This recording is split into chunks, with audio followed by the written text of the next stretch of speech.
اس کی لاٹھی بے آواز ہے، جب یہ اس کے حکم سے حرکت میں آتی ہے تو دولت کے پہاڑ بے وقت ذروں میں تبدیل ہو جاتے ہیں۔ لیکن انسان نے کبھی اپنے ماضی سے سیکھنے کی کوشش نہیں کی، وہ اپنے طور پر نیا تجربہ کر کے دیکھنا چاہتا ہے۔ اسے بڑی شدت کے ساتھ یہ خوش فہمی ہوتی ہے کہ اگر پہلے کسی سے کچھ غلط ہو گیا تھا تو اب ویسا نہیں ہوگا۔ ٹھیک ہے، اب ویسا نہیں ہوتا، مگر اس سے بھی بڑھ کر ہو جاتا ہے اور برا ہوتا ہے۔ جن لوگوں کے پاس بے اندازہ دولت ہوتی ہے وہ ہر کام کو پیسے کی طاقت کے بل پر کرنے کے عادی ہوتے ہیں۔ اس عادت کی وجہ سے وہ غلط صحیح کی پہچان اور جائز کی تمیز بھول جاتے ہیں، پھر قانون قدرت حرکت میں آ جاتا ہے۔ اس تمہید کے بعد میں اصل واقعے کی طرف آتا ہوں۔ 11 فروری کی سپہر جو پہلا شخص میرے چیمبر میں داخل ہوا، اس پر نگاہ پڑتے ہی میرے ذہن میں فٹ بال کا تصور ابھرا۔ وہ پستہ قامت نہیں تھا، تاہم میانہ قد کے ساتھ ہی وہ اس قدر فربا تھا کہ اس کی لمبائی چوڑائی میں تمیز کرنا کوئی آسان کام نہیں تھا۔ السلام علیکم وکیل صاحب۔ اندر آ کر اس نے مجھے سلام کیا۔ میں نے اس کے سلام کا جواب دیا اور بیٹھنے کے لیے کہا۔ وہ مجھ سے مصافحہ کرنے کے بعد ان کرسیوں کی طرف بڑھ گیا جو میری میز کے سامنے وزٹرز کے لیے رکھی ہوئی تھی۔ وہ ایک کرسی کھینچ کر بیٹھ چکا تو میں نے سوالیہ انداز میں اس کی طرف دیکھتے ہوئے کہا، جی فرمائیں، میں آپ کی کیا خدمت کر سکتا ہوں؟ میرا نام امین ہے، وہ اپنا تعارف کرواتے ہوئے بولا۔ میں اپنے چھوٹے بھائی کے سلسلے میں آپ سے ملنے آیا ہوں۔ میرے سامنے موجود اس فٹ بال نما امین کی عمر 45 کے قریب نظر آتی تھی۔ اس کے چہرے پر 2-3 روز کا بڑا ہوا شیو موجود تھا، اور جب وہ بولا تو اس کے دانتوں نے مجھے یہ بھی بتا دیا کہ وہ پان کھانے کا عادی تھا، تاہم اس وقت وہ اس نوعیت کے شغل میں مصروف نہیں تھا۔ میں نے رف پیڈ کو اپنے سامنے رکھا اور قلم کو سنبھالتے ہوئے امین سے پوچھا، امین صاحب آپ کے بھائی کا نام کیا ہے اور اس کی وجہ سے آپ کو میرے پاس کیوں آنا پڑا؟ میرے چھوٹے بھائی کا نام ناصر ہے، وہ گہری سنجیدگی سے بولا۔ ناصر کو پولیس نے گرفتار کر لیا ہے۔ ناصر کو پولیس نے کب گرفتار کیا ہے؟ میں نے سوال کیا اور سیدھا ہو کر بیٹھ گیا۔ یہ 2-3 دن پہلے کا واقعہ ہے، امین نے بتایا۔ 9 فروری کی سپہر میں۔ آج فروری کی 11 تاریخ تھی اور امین کے بھائی کی گرفتاری 2 روز پہلے عمل میں آئی تھی۔ میں نے رف پیڈ پر قلم چلاتے ہوئے استفسار کیا، ناصر کو پولیس نے کس الزام میں گرفتار کیا ہے؟ امین نے فٹ بال بدن پر رکھے فٹ بال سر کو ایک بے معنی سی جنبش دی اور برا سا منہ بناتے ہوئے بولا، میں اپنے بھائی کو اچھی طرح جانتا ہوں، وہ ایک سیدھا سادہ اور اپنے کام سے کام رکھنے والا انسان ہے۔ میں نے آپ کی بھائی کی شرافت کا سرٹیفکیٹ نہیں مانگا امین صاحب، میں نے اس کی آنکھوں میں دیکھتے ہوئے کہا۔ فی الحال میں یہ جاننا چاہتا ہوں کہ پولیس نے آپ کے چھوٹے بھائی کو کس الزام کے تحت گرفتار کیا ہے؟ پولیس نے ناصر کو بڑا گھناؤنا الزام لگایا ہے وکیل صاحب، وہ نظر کے چشمے کے پیچھے سے مجھے دیکھتے ہوئے بولا۔ اسے ایک نامحرم لڑکی کے ساتھ فحش حرکات کرنے کے الزام میں گرفتار کیا گیا ہے۔ اور وہ نامحرم لڑکی ہے کون؟ میں نے دلچسپی لیتے ہوئے پوچھا۔ اس حرامزادی کا نام سیما ہے، وہ نفرت آمیز لہجے میں بولا۔ اس کا مطلب ہے آپ سیما کو اچھی طرح جانتے ہیں؟ میں نے ٹٹولنے والے انداز میں پوچھا۔ آپ کا اندازہ درست ہے، اس نے گول مول سا جواب دیا۔ پولیس نے ناصر اور سیما کو کس جگہ فحش حرکات کرتے دیکھا تھا؟ میں نے پوچھا۔ میرا مطلب ہے ان لوگوں کو کہاں سے گرفتار کیا گیا ہے؟ ایسی کوئی بات نہیں ہے وکیل صاحب، امین نے اپنے گھنگریالے بالوں میں ہاتھ پھیرتے ہوئے کہا۔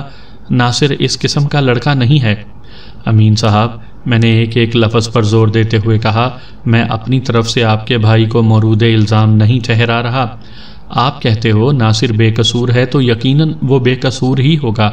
میں تو صرف یہ جاننا چاہتا ہوں اس کیس میں پولیس کا سٹینڈ کیا ہے تاکہ بہتر انداز میں آپ کے بھائی کی مدد کی جا سکے۔ میری بات اس کی سمجھ میں آ گئی۔ وہ اس بات میں سر ہلاتے ہوئے معقولیت سے بولا، پولیس نے ناصر اور سیما کو سی ویو کے علاقے سے گرفتار کیا ہے۔ آپ کی رہائش کہاں ہے امین صاحب؟ میں نے پوچھا۔ اس نے جواب دیا، PIB کالونی۔ PIB یعنی پیر الہی بخش کالونی۔ میں نے زیر لب دہرایا، پھر سوال کیا، اور سیما کہاں کی رہنے والی ہے؟ سولجر بازار، امین نے بتایا۔ نشتر پارک کے قریب سیما کے باپ کا عالی شان بنگلہ ہے۔ تو اس کا مطلب ہے آپ صرف سیما ہی کو نہیں بلکہ اس کے باپ کو بھی اچھی طرح سے جانتے ہیں؟ میں نے کریدنے والے انداز میں کہا، جی ہاں، اس نے ایک مرتبہ پھر مختصر جواب پر اکتفا کیا۔ میں نے اپنے قلم کو گاہے بگاہے حرکت میں رکھتے ہوئے کہا، پولیس نے ناصر اور سیما کو سی ویو کے علاقے میں نازیبا اور فحش حرکات کرتے دیکھ کر گرفتار کیا ہے۔ اس سے ایک بات تو ثابت ہو جاتی ہے کہ یہ دونوں جائے وقوع پر موجود تھے۔ اگر تھوڑی دیر کے لیے یہ تسلیم کر لیا جائے کہ وہ دونوں کوئی بھی مخرب اخلاق حرکت نہیں کر رہے تھے تو سوال یہ پیدا ہوتا ہے کہ وہ دونوں کس ضروری کام سے ساحل سمندر پر موجود تھے، ایک کا گھر پی آئی بی کالونی میں اور دوسرے کا نشتر پارک کے قریب۔ میں نے لمحاتی توقف کر کے ایک گہری سانس لی، پھر بات مکمل کرتے ہوئے کہا، یہ کمبینیشن میری سمجھ میں نہیں آ رہا امین صاحب۔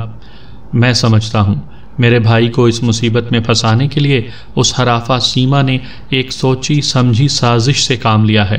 وہ خفگی آمیز انداز میں بولا، میں اچھی طرح جانتا ہوں سیما سلمہ کے ہاتھوں میں کھیل رہی ہے۔ یہ سلمہ کون ہے؟ میں نے اس کے انکشاف کے جواب میں پوچھا۔ وہ وضاحت کرتے ہوئے بولا، وکیل صاحب، سلمہ سیما کی سوتیلی ماں ہے۔ سیما کی سوتیلی ماں کی آپ کے بھائی کے ساتھ کیا دشمنی ہو سکتی ہے امین صاحب؟ میں نے سوالیہ نظر سے اس کی طرف دیکھا۔ وہ ناصر کو پھنسانے کے لیے اپنی سوتیلی بیٹی کو کیوں استعمال کرے گی؟ اصل میں وہ ایک مرتبہ پھر اپنے گھنگریالے بالوں میں انگلیاں پھیرتے ہوئے بولا، سلمہ کو ناصر سے نہیں بلکہ مجھ سے خدا واسطے کا بیر ہے۔ میں چونک اٹھا اور پوچھا، سلمہ کا آپ سے کیا تعلق؟ 3.5 سال پہلے تک وہ میری بیوی تھی۔ اس نے ایک اور انکشاف کیا، ہمارے درمیان بن نہ سکی اور میں نے اسے طلاق دے دی۔ بعد میں اس نے ایک مالدار آدمی رمضانی بھائی سے شادی کر لی۔ یہ سیما رمضانی کی پہلی بیوی سے ہے اور رمضانی بھائی کی اکلوتی اولاد بھی۔ اب معاملہ کچھ کھل کر سامنے آیا تھا۔ میں نے اسپاٹ آواز میں پوچھا، امین صاحب آپ مجھ سے کیا چاہتے ہیں؟ جناب، وہ پلکیں جھپکاتے ہوئے بولا، میں تو اسی لیے آپ کے پاس آیا ہوں کہ آپ میرے بھائی کو پولیس کے جھمیلے سے نکال لیں۔ میں گہری سوچ میں ڈوب گیا۔ میری نظر میں وہ معاملہ اتنا پیچیدہ یا سنگین نہیں تھا کہ اسے حل کرنے کے لیے کسی وکیل کی خدمات حاصل کی جاتیں۔ اگر امین چپ چپاتے پولیس والوں کی حسب منشا حرارت سے ان کی مٹھی گرم کر دیتا تو بآسانی ناصر کی گلو خلاصی ہو جاتی۔ میں نے اس حوالے سے امین کو بریفنگ دی اور کہا، اس طرح آپ میری بھاری فیس اور عدالتی اخراجات سے بچ جائیں گے۔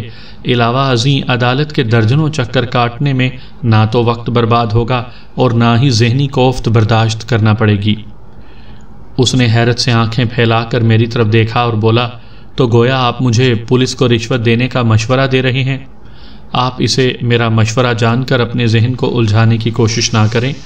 میں نے صاف گوئی کا مظاہرہ کرتے ہوئے کہا، آج کل یہ چلن عام ہے اور لوگ عدالتی بکھیڑوں میں ملوث ہونے کے بجائے پولیس سے مکمکا کر کے اپنا الو سیدھا کر لیتے ہیں۔ لوگ تو پتہ نہیں کیا کیا کرتے پھر رہے ہیں وکیل صاحب، وہ برا سا منہ بناتے ہوئے بولا، اور انہی لوگوں کی وجہ سے تو ہمارے ملک میں قانون بے توقیر ہوا ہے، تھانوں میں بھی اور عدالتوں میں بھی۔ وہ تھوڑی دیر کے لیے تھما، پھر بڑے عجیب سے انداز میں بولا، اور معذرت کے ساتھ کہ یہ خرابی پیدا کرنے میں پولیس اور وکیل دونوں کا ہاتھ ہے۔ 100% ایگریڈ۔ میں نے توصیفی نظر سے امین کی طرف دیکھتے ہوئے کہا، آپ کے احساسات اور سوچ نے مجھے متاثر کیا ہے، میں خود بھی انہی خیالات کا حامل ہوں۔ اسی لیے میں نے کبھی ان وکلاء کا حصہ بننے کی کوشش نہیں کی جو قانون کے ہاتھ مضبوط کرنے کے بجائے اس میں چور دروازے تلاش کرنے میں لگے رہتے ہیں، اور یہ بات عملاً اس وقت ثابت ہوگی جب آپ مجھے ناصر کے کیس کی پیروی کرتے ہوئے دیکھیں گے۔ اس کا مطلب ہے آپ نے ناصر کا کیس لینے کا فیصلہ کر لیا ہے، وہ خوش ہوتے ہوئے بولا۔ میں نے دو ٹوک انداز میں کہا، اگر مجھے یقین ہو جائے کہ ناصر بے گناہ ہے تو میں ضرور اس کا کیس اپنے ہاتھ میں لوں گا، ورنہ میری طرف سے تو معذرت ہی سمجھیں، میں صرف اپنی جیب بھرنے کے لیے ہر قسم کے کیس نہیں لیا کرتا۔ مجھے آپ کے اصول نے بہت متاثر کیا ہے وکیل صاحب، وہ تشکرانہ نظر سے مجھے دیکھتے ہوئے بولا، مجھے 100% یقین ہے کہ آپ ناصر کا کیس ضرور لیں گے۔ آپ بتا دیں کہ میں ناصر کی بے گناہی کے سلسلے میں آپ کو کیسے مطمئن کروں۔ میں آپ سے چند اہم سوالات کروں گا، ان کا مجھے سچا اور کھرا جواب چاہیے۔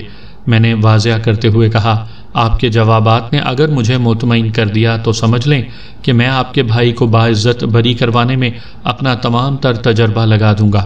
تھینک یو وکیل صاحب، وہ ممنونیت سے بولا، پوچھیں آپ کو مجھ سے کیا پوچھنا ہے؟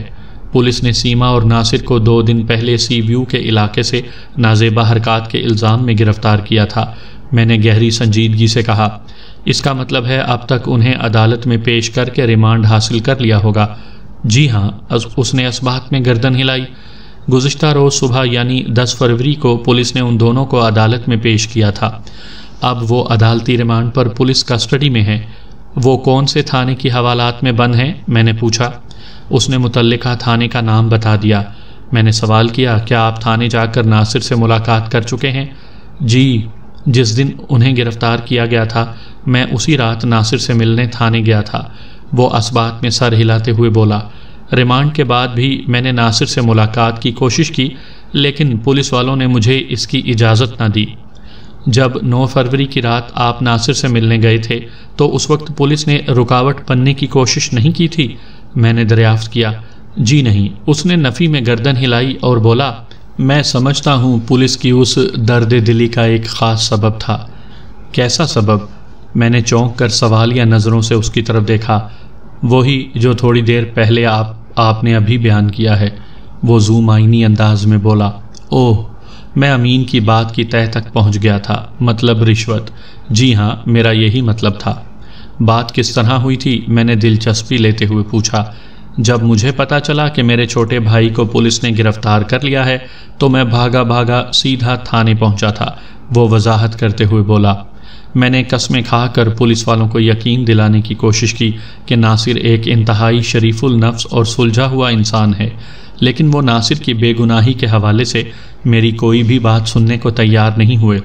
ان کا موقف یہ تھا کہ جب کوئی پکڑا جاتا ہے تو اس کے ورثات تھانے آ کر اس کی بے گناہی کے لیے ایسے ہی شور مچاتے ہیں، اور ہم نے تو تمہارے بھائی کو رنگے ہاتھوں رنگ رلیاں مناتے ہوئے پکڑا ہے، لہٰذا ان کی بے گناہی اور گناہ گاری کا فیصلہ اب عدالت ہی میں ہوگا۔ پھر آپ نے کیا کہا؟ میں نے پوچھا۔ میں نے کیا کہنا تھا جناب، وہ مایوسی سے بولا۔ جب میں شور مچا کر تھک گیا تو ایک کانسٹیبل پکڑ کر مجھے سائیڈ میں لے گیا اور اس نے مجھ سے رشوت والی بات کی تھی۔ اس کانسٹیبل نے آپ سے کیا کہا تھا؟ میں نے استفسار کیا۔ اس نے 2 ٹوک اور کھلے ڈلے الفاظ میں مجھ سے رشوت دینے کی بات کی تھی، امین نے بتایا۔ بولا، اگر میں صبح ہونے سے قبل 50,000 روپے کا بندوبست کر لوں تو وہ لوگ اس کیس کو کورٹ میں نہیں لے جائیں گے، معاملہ یہیں پر رفع دفع کر لیا جائے گا۔ وہ لمحے بھر کو سانس لینے کے لیے تھما، پھر اضافہ کرتے ہوئے بولا، وکیل صاحب، پہلی بات تو یہ کہ میں کسی بھی قیمت پر رشوت کے حق میں نہیں ہوں۔ جب انسان بے گناہ ہو تو اسے اس قسم کے گندے راستے اختیار کرنے کے بجائے اپنا معاملہ خدا پر چھوڑ دینا چاہیے۔ خدا خود ہی مدد کا کوئی دروازہ کھول دیتا ہے، اور اگر بالفرض میں ایسے کٹر خیالات کا حامل نہ بھی ہوتا تو بھی میرے لیے ایک رات میں 50,000 روپے جمع کرنا ممکن نہیں تھا۔ اگر میں اپنا میڈیکل سٹور فروخت کرنے کے بارے میں بھی سوچتا تو اس میں بھی 2-4 دن لگ ہی جاتے، اور یہ کوئی عقل مندانہ فیصلہ نہ ہوتا۔ انسان بے گناہ بھی ہو اور پھر بھی خود کو چھڑانے کے لیے وہ اپنا چلتا ہوا کاروبار بیچ دے، یہ سراسر حماقت کا سودا اور گناہ عظیم ہوگا۔ آج سے 35-40 سال پہلے 50,000 روپے کی بڑی قدر و قیمت ہوا کرتی تھی، اس لیے مجھے بھی حیرت ہوئی کہ پولیس نے منہ پھاڑ کر اتنی زیادہ رقم کیسے مانگ لی تھی۔ میں نے اس کے جواب کے آخری جملے کو تھام کر سوال کیا، امین صاحب، آپ نے جو گناہ عظیم کے الفاظ استعمال کیے ہیں ذرا ان کی وضاحت کر دیں گے؟ جناب، سیدھی سی بات ہے، وہ بے ساختہ بولا، جو گناہ یا قصور آپ نے کیا ہی نہیں، اس میں خود کو سچا ثابت کرنے کے لیے آپ کو رشوت دینا پڑے، یہ تو سیدھا سادہ خدا کے وجود اور اس کے نظام اور انصاف سے انکار ہے۔ آپ کی دلیل بہت ٹھوس ہے، میں نے سراہنے والے انداز میں کہا۔ پولیس کی رشوت خوری کسی سے ڈھکی چھپی بات نہیں، لیکن میں سمجھتا ہوں ناصر والے معاملے میں انہیں 10-15 ہزار سے کام چلا لینا چاہیے تھا۔ 50,000 تو انہوں نے بہت زیادہ مانگ لیے تھے۔ آپ نے ان سے رقم کے زیادہ ہونے کے حوالے سے کوئی بات نہیں کی؟ میں نے ان سے پوچھا تھا کہ اتنے زیادہ پیسے کس بات کے؟ امین نے بتایا۔ پھر انہوں نے کیا جواب دیا؟ انہوں نے کہا کہ اگر صبح ہونے سے پہلے رقم کا انتظام نہ ہوا تو وہ ناصر کو عدالت میں پیش کرنے کے بعد ایسا مضبوط چالان بنائیں گے کہ اگر اسے سنگسار نہ بھی کیا گیا تو اتنے کوڑوں کی سزا ضرور ہو جائے گی کہ اس کا زندہ رہنا ناممکن ہوگا۔ امین نے بتایا۔ ایک دم بکواس بات ہے، میں نے برا سا منہ بناتے ہوئے کہا۔ اس نامراد کانسٹیبل نے آپ کے سامنے سزا کا جو نقشہ کھینچا ہے وہ حدود آرڈیننس کے دائرے میں آتا ہے، اور سب سے بڑی بات یہ کہ آج کل سنگسار یا کوڑوں والی سزا موجود ہی نہیں ہے۔ پہلی بات تو یہ کہ ہمارے عدالتی نظام میں حدود آرڈیننس کے کیس کو ثابت کرنا ناممکن کی حد تک مشکل ہے، اور ناصر کا معاملہ تو دور دور تک حدود آرڈیننس کو نہیں پہنچتا۔ میں سمجھتا ہوں بدبخت کانسٹیبل نے محض آپ کو خوف زدہ کرنے کے لیے یہ ایشو اٹھایا ہے تاکہ آپ گھبرا کر رقم کے بندوبست میں لگ جائیں۔ ہاں، میں بھی ایسا ہی سمجھتا ہوں۔ امین نے تائیدی انداز میں گردن ہلائی اور بولا، اس کے علاوہ بھی مجھے ایک بات دکھائی دے رہی ہے۔ کون سی بات امین صاحب؟ میں پوچھے بنا نہ رہ سکا۔ ان لوگوں کو اندازہ ہو گیا تھا کہ سیما کا تعلق کھاتے پیتے گھرانے سے ہے، اس لیے انہوں نے کچھ زیادہ ہی منہ کھول لیا تھا۔ امین نے اکتاہٹ آمیز انداز میں کہا، لیکن یہی لگتا ہے کہ سیما کے باپ کی رمضانی بھائی کے ساتھ کوئی ڈیل ہو نہیں سکی، اسی لیے پولیس نے دونوں ملزموں کا ریمانڈ حاصل کر لیا۔ اب تو یہ کیس عدالت ہی میں جائے گا، آپ کو فکر مند ہونے کی ضرورت نہیں، میں نے تسلی آمیز لہجے میں کہا۔ اب یہ کیس عدالت میں جائے یا تھانے میں رہے، میں ناصر کی وکالت ضرور کروں گا۔ وہ خوش ہو گیا، پھر فرمائشی انداز میں بولا، میں چاہتا ہوں آپ ایک بار تھانے جا کر ناصر سے بھی ملاقات کر لیں، ہو سکتا ہے اس کی زبانی آپ کو کوئی اہم بات پتہ چل جائے۔ یہ تو بہت ضروری ہے امین صاحب، میں نے اس بات میں گردن ہلاتے ہوئے کہا۔ صرف ناصر ہی سے نہیں، میں باری باری دونوں سے ملاقات کرنا چاہوں گا۔ دونوں مطلب؟ اس نے سوالیہ نظروں سے مجھے دیکھا۔ دونوں مطلب ناصر اور سیما، میں نے جواب دیا۔ سیما سے آپ کیوں ملیں گے؟ اس کی آنکھوں میں الجھن تیرنے لگی۔ ایک بات بتائیں امین صاحب، میں نے اس کے چہرے پر نگاہ جما کر کہا۔ وہ ہماتن گوش ہو گیا۔ میں نے پوچھا، نازیبا حرکات کے الزام میں پولیس نے کیا صرف ناصر کو گرفتار کیا ہے؟ نہیں جناب، اس نے نفی میں گردن ہلائی۔ ناصر کے ساتھ سیما کو بھی گرفتار کیا گیا ہے۔ کیا یہ مقدمہ صرف ناصر پر چلنے والا ہے؟ دونوں پر چلنے والا ہے جناب۔ کیا صرف ناصر عدالتی ریمانڈ پر پولیس کسٹڈی میں ہے؟ دونوں ہیں جی۔ جب ہر معاملے میں شروع سے اب تک وہ دونوں ساتھ ساتھ ہیں تو اس کیس کے اختتام تک وہ ساتھ ساتھ ہی دکھائی دیں گے، میں نے سمجھانے والے انداز میں کہا۔ جب دونوں پر ایک ساتھ مقدمہ چلے گا اور ہر پیشی پر انہیں ایک ساتھ عدالت میں لایا جائے گا تو میری ان دونوں سے ملاقات بہت ضروری ہے۔ میں ممکن ہے کوئی اور ہی چکر چلا ڈالوں۔ کیسا چکر وکیل صاحب؟ وہ ہکا بکا ہو کر مجھے تکنے لگا۔ میں نے اس کے سوال کا جواب دینے کے بجائے الٹا اس سے سوال کر ڈالا، امین صاحب کیا آپ کے علم میں ہے کہ پولیس نے سیما کے باپ رمضانی بھائی سے کتنی رقم کا مطالبہ کیا تھا؟ نہیں جناب، مجھے اس بارے میں کچھ پتہ نہیں۔ پتہ نہیں ہے تو پتہ لگانے کی کوشش کریں، میں نے ایک ایک لفظ پر زور دیتے ہوئے کہا، اور کسی طرح رمضانی بھائی کو گھیر کر میرے دفتر لے آئیں۔ جناب، آپ تو ایک ناممکن کام کے لیے کہہ رہے ہیں۔ وہ عجیب سی نظروں سے مجھے دیکھتے ہوئے بولا، رمضانی بھائی کو سلمہ کبھی بھی ادھر نہیں آنے دے گی۔ نہ آنے دے، مگر کوشش کرنے میں کیا حرج ہے؟ وہ گہرے تذبذب میں نظر آنے لگا۔ میں نے پوچھا، امین صاحب کوئی پریشانی ہے؟ جناب، اس طرح تو بڑی گڑبڑ ہو جائے گی۔ وہ بدستور الجھن زدہ انداز میں بولا۔ کیسی گڑبڑ امین صاحب؟ میری حیرت دو چند ہو گئی۔ جناب، اگر آپ دونوں طرف کے معاملات میں ایک جیسی دلچسپی لینے لگیں گے تو ناصر کے ساتھ ساتھ سیما بھی چھوٹ جائے گی۔ تو اس میں کون سی قباحت ہے؟ میں نے متعجب نظروں سے اس کی طرف دیکھا۔ میرے خیال میں اگر ناصر اور سیما کا وکیل کوئی ایک ہی شخص ہو تو استغاثہ کے غبارے کی ہوا ایک ہی پیشی میں نکل جائے گی، لیکن میں ایسا نہیں چاہتا۔ وہ ٹھہرے ہوئے لہجے میں بولا۔ کیا مطلب امین صاحب؟ میں چاہتا ہوں، وہ دل کی بات زبان تک لاتے ہوئے بولا، ناصر چھوٹ جائے اور سیما کو رگڑا لگتا رہے۔ آپ ایسا کیوں چاہتے ہیں؟ میں نے قدرے برہمی سے کہا۔ سیما سے آپ کو کیا دشمنی ہے؟ اگر وہ نادانستگی میں اپنی سوتیلی ماں سلمہ کے ہاتھوں کا کھلونا بن بھی گئی تو اس میں اس بیچاری کا کیا قصور ہے؟ میں نے لمحاتی توقف کر کے ایک گہری سانس لی، پھر بات مکمل کرتے ہوئے قطعیت سے کہا، ایک بات ذہن نشین کر لیں امین صاحب، ناصر اور سیما کے فعل کی سنگینی ایک سی ہے۔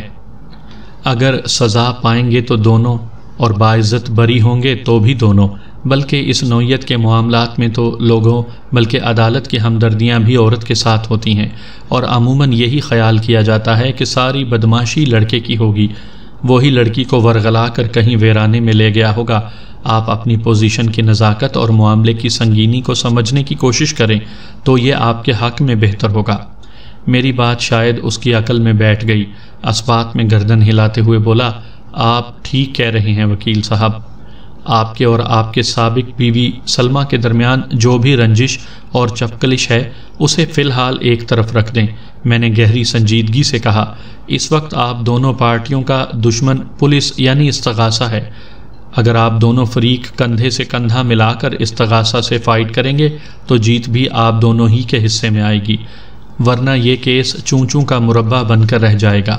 وکیل صاحب، میں آپ کے مشورے پر عمل کرنے کی کوشش کر کے دیکھ لیتا ہوں۔ وہ بڑی فرما برداری سے بولا، ویسے مجھے امید نہیں کہ سلمہ اینڈ کمپنی میری بات ماننے کے لیے تیار ہو۔ میں اس عورت کو اچھی طرح سے جانتا ہوں، اس کے دماغ کا ہر پیچ الٹا کسا ہوا ہے۔ آپ کو ان سے اپنی کوئی بھی بات منوانے کی کوشش نہیں کرنا امین صاحب، میں نے واضح الفاظ میں کہہ دیا۔ آپ صرف کسی بھی طرح رمضانی بھائی کو میرے پاس لے آئیں۔ سلمہ سے تو بات کرنے کی بھی ضرورت نہیں ہے۔ سیما رمضانی بھائی کی سگی بیٹی ہے، لہٰذا بات بھی اسی سے ہوگی اور جو بات بھی ہوگی میں خود ہی کروں گا۔ آپ کو ٹینشن لینے کی ضرورت نہیں۔ اس نے میری ہدایات پر عمل کرنے کا یقین دلایا۔ میں نے اپنی فیس وصول کر کے اسے رسید بنا کر دے دی۔ اس نے میرا شکریہ ادا کیا اور سلام کر کے رخصت ہو گیا۔ اس کے جانے کے بعد میں اس معاملے پر غور کرنے لگا۔ سامعین کرام، آپ سن رہے ہیں مرزا امجد بیگ ایڈوکیٹ کے لڑے گئے مقدمات میں سے ایک دلچسپ مقدمے کی داستان جس کا نام ہے مرچ مسالہ۔ یہ اس سلسلے کی پہلی قسط ہے۔ مجھے امید ہے آپ کو میری یہ کاوش پسند آ رہی ہوگی۔ آپ نے اگر ابھی تک میرا چینل کہانی گھر سبسکرائب نہیں کیا تو ابھی میرے چینل کو سبسکرائب کر کے بیل نوٹیفیکیشن آن کر لیجئے تاکہ آنے والی ہر نئی کہانی کی اطلاع بر وقت آپ تک پہنچ سکے۔ امین ویسے تو ہر لحاظ سے مجھے معقول انسان ہی لگا تھا، لیکن جہاں تک وہ سیما کو رگڑا لگانے کے حق میں تھا تو اس کا یہ رویہ نامعقولیت کی حدود میں داخل ہو جاتا تھا، اور میں نے اپنے خیالات کا برملا اظہار بھی کر دیا تھا جس پر اسے خاصی ندامت بھی ہوئی تھی۔ میری معلومات کے مطابق سلمہ امین کی سابقہ بیوی تھی۔ واضح رہے کہ میں نے اپنی جن معلومات کا حوالہ دیا ہے وہ امین سے پہلی ملاقات پر تو نہ ہونے کے برابر تھیں۔ وقت گزرنے کے ساتھ ساتھ ان میں اضافہ ہوتا رہا، لیکن چونکہ یہ کہانی مذکورہ واقعے کے بعد لکھی جا رہی ہے لہٰذا آپ کی آسانی اور سہولت کے لیے میں بہت سی بعد کی باتیں پہلے بیان کر رہا ہوں۔